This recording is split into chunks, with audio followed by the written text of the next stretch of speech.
Guys, तो आज हम फिर से आप सभी लोगों के लिए लेकर आ चुके हैं क्लास 12 के केमिस्ट्री का जो पहला चैप्टर है सॉलिड स्टेट ठोस अवस्था, उसके इंपॉर्टेंट ऑब्जेक्टिव क्वेश्चंस। तो गाइस चलिए स्टार्ट करते हैं। गाइस हम आप सभी लोगों के लिए डेली लाइव क्लासेस इस शिखर बैच में चला रहे हैं।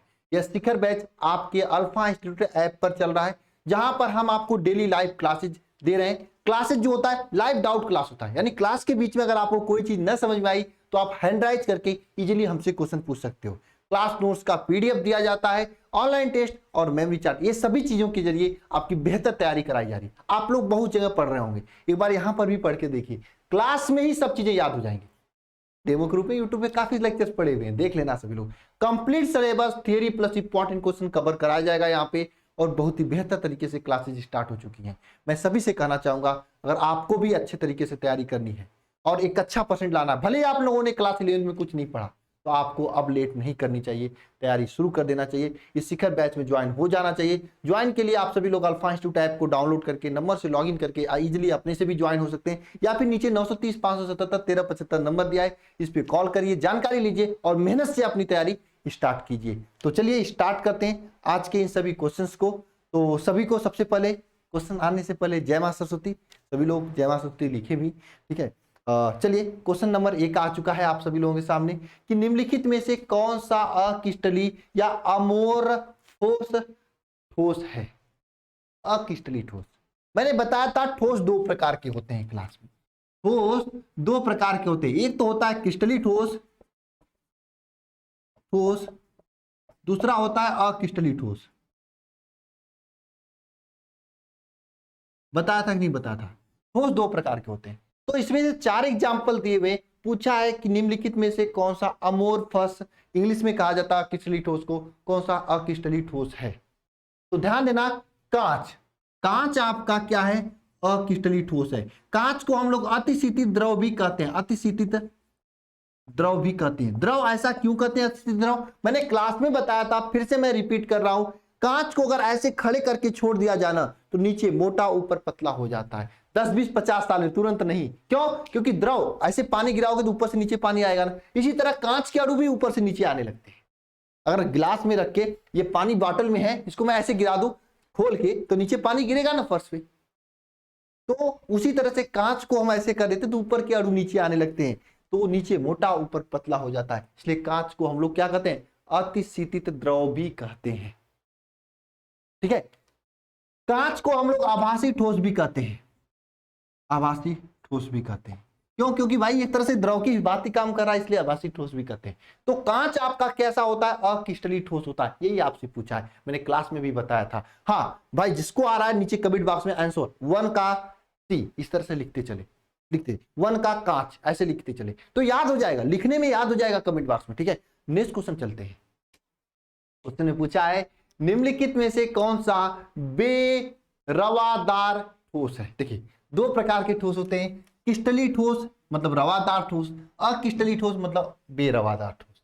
तो ये क्वेश्चन आया हुआ है आपके एग्जाम में कि बेरवादार ठोस कौन सा है। 4 ऑप्शन दिए हुए, यहाँ पे कितने ऑप्शन दिए? 4 ऑप्शन दिए, बताओ 4 ऑप्शन दिए। देखो इसमें से जो क्वार्ट्ज है, इसमें जो आपका क्वार्ट्ज जिसे आप लोग ग्लास कहते हैं, देखो एक शब्द ग्लास से आप पकड़ सकते हैं, क्वार्ट्ज ग्लास, ये अक्रिस्टलीय ठोस है, बेरवादार ठोस है। रवादार ठोस का मतलब क्रिस्टलीय ठोस, बेरवादार ठोस का मतलब अक्रिस्टलीय ठोस। इसका आंसर हो जाएगा बी वाला, बी वाला जिसे हम लोग क्वार्ट्ज या ग्लास कहते हैं, ठीक है, बेरवादार ठोस है। नेक्स्ट क्वेश्चन देखो क्या है। नेक्स्ट क्वेश्चन, निम्नलिखित में से कौन सा अक्रिस्टलीय ठोस है।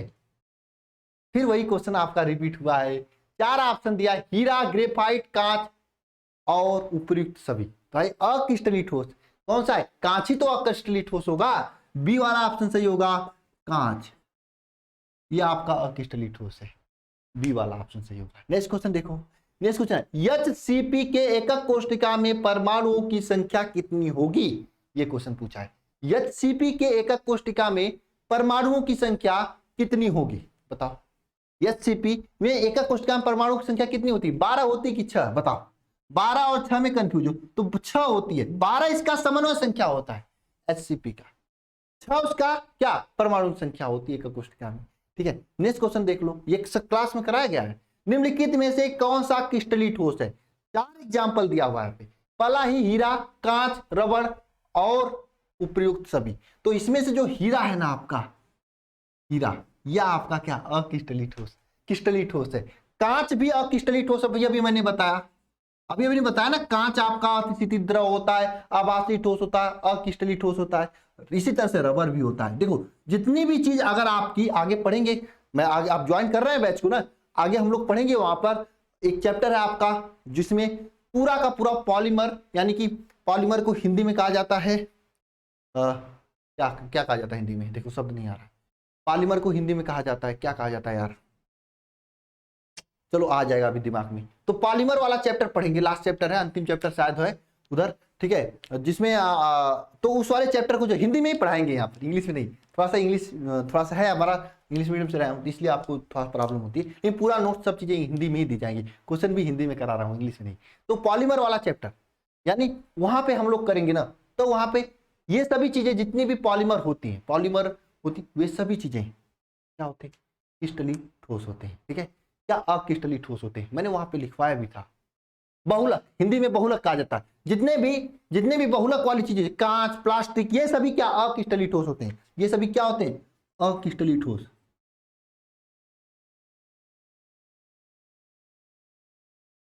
ये सभी क्या अक्रिस्टलीय ठोस होते हैं, ठीक है।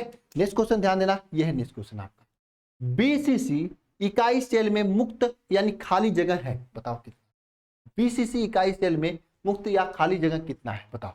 बीसीसी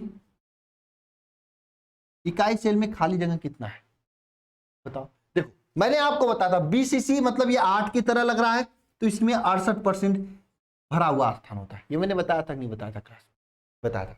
यस जिसमें यस आपका 5 की तरह लगा, इसमें 52% क्या होता है, भरा स्थान होता है, यानी संकुलन क्षमता होती है। एफसीसी में 74% होता है। अगर खाली स्थान आपको निकालना हुआ तो इसको 100 में से घटा दो, 52 को, खाली निकल जाएगा। इसी तरह 100 में से आप 100% में से 68% घटा दोगे, खाली स्थान निकल जाएगा। और 68% घटाओगे तो कितना आएगा भाई, 32%। 32% यह खाली स्थान होता है, कौन, बीसीसी, मुक्त स्थान, खाली स्थान होता है बीसीसी, ठीक है। ये सभी चीजें वहां पे सिखाया गया है, बताया गया है। हमारे बैच के स्टूडेंट होंगे तो खटाखट आंसर भी दे रहे होंगे, मुझे पता है। नीचे क्वेश्चन देखो, एक रवाकरण हेक्सागोनल क्लोजर है, मतलब एससीपी याद रखा करो, इसमें धातु की कोऑर्डिनेशन संख्या, मतलब समन्वय संख्या, कोऑर्डिनेशन एक इंग्लिश शब्द है, हिंदी में उसे समन्वय संख्या पूछा है आपसे, तो उसकी कोऑर्डिनेशन संख्या या फिर समन्वय संख्या कितना होगा, यह क्वेश्चन आपसे पूछा है।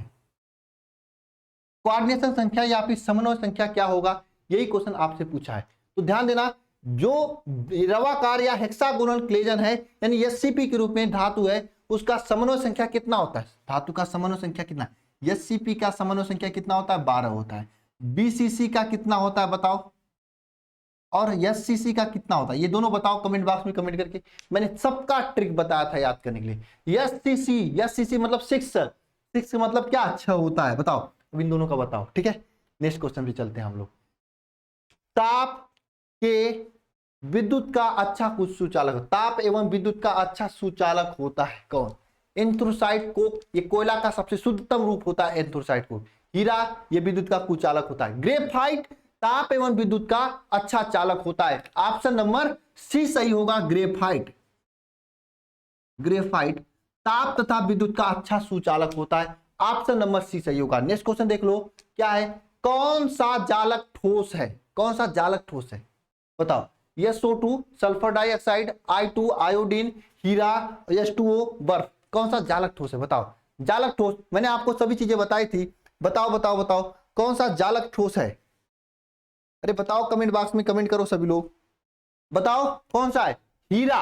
ऑप्शन नंबर सी सही होगा इसका भी, हीरा आपका क्या है, जालक ठोस है, जालक ठोस है, हीरा आपका क्या है, जालक ठोस है। नेक्स्ट क्वेश्चन ध्यान देना, यह है नेक्स्ट क्वेश्चन आपका, निम्नलिखित में से कौन सा आयनिक ठोस एवं अभिलक्षण नहीं है, आयनिक ठोस का अभिलक्षण कौन सा नहीं है, गलित अवस्था में विद्युत का बहुत कम मान, विद्युत चालकता का बहुत कम मान। ये आयनिक ठोस, जो कोई भी आयनिक ठोस होता है वह गलित अवस्था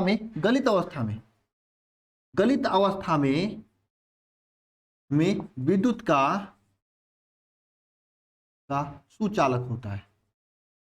गलित अवस्था में विद्युत का क्या होता है? सुचालक होता है। कोई भी आयनिक ठोस होता है, लेकिन अगर कोई भी आयनिक ठोस होता है गलित अवस्था में क्या होता है? विद्युत का सुचालक होता है। ये बात ध्यान रखना। लेकिन यहाँ पे बहुत कम चालक हो रहा है। यही आयनिक ठोस का एकदम समझ लीजिए आप लाक्षणिक गुण नहीं है। नेक्स्ट क्वेश्चन पे चलते हैं। नेक्स्ट क्वेश्चन आपका क्या है? देखो नेक्स्ट क्वेश्चन क्या है? ग्रेफाइट का किस रूप में वर्गीकृत कर सकते हैं? ग्रेफाइट को किस रूप में वर्गीकृत नहीं कर सकते हैं? तो ग्रेफाइट जो होता है ना, यह आयनिक ठोस नहीं होता। आयनिक ठोस के रूप में इसको वर्गीकृत नहीं कर सकते हैं। देखो मैं डेली आपको कोशिश करता हूं ऑब्जेक्टिव क्वेश्चन देने की, ज्यादा नहीं, छोटा छोटा थोड़ा थोड़ा देते हैं। कम से कम याद करते रहोगे डेली जुड़कर ना चैनल के साथ में। ये चैनल को सब्सक्राइब करके अगर डेली मेरे साथ जुड़कर पढ़ाई करते रहोगे ना, एग्जाम आते थे पूरे के पूरे क्वेश्चंस दिमाग में भर जाएंगे। एग्जाम के टाइम में कोई भी क्लास आपको लेने की आवश्यकता नहीं होगी, एकदम सेल्फ इंडिपेंडेंट होके जाओगे। बशर्ते एक चीज याद रखना, ईमानदारी। अभी ईमानदारी बरतनी होगी भाई।